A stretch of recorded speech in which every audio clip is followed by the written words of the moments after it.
அதிமுகவுடன் கூட்டணி பேச்சுவார்த்தை நடத்துவதற்கான குழுவை தேமுதிக அமைத்திருக்கிறது.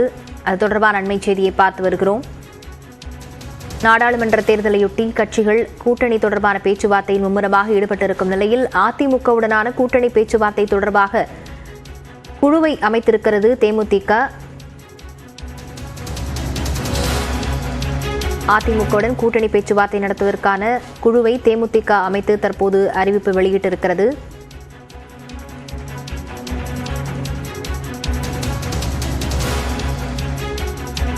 அதிமுகவுடன் காலை ஃபார்வர்ட் பிளாக் கட்சியை சேர்ந்தவர்கள் தங்களது கூட்டணியை உறுதி செய்திருக்கும் நிலையில் தற்போது தேமுதிக தங்களது அதிமுகவுடனான கூட்டணி பேச்சுவார்த்தை நடத்துவதற்கான குழுவை அமைத்து உத்தரவு பிறப்பித்திருக்கிறது. அண்மை செய்தியாக பார்த்து வருகிறோம்.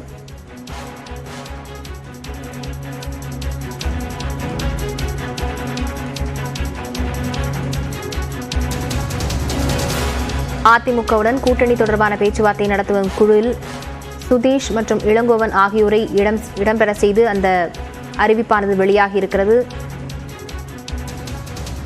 இது தொடர்பான விவரங்களுடன் செய்தியாளர் அபினேஷ் இணைந்திருக்கிறார். அபினேஷ், இந்த குழுவில் யாரெல்லாம் இடம்பெற்றிருக்கிறார்கள்?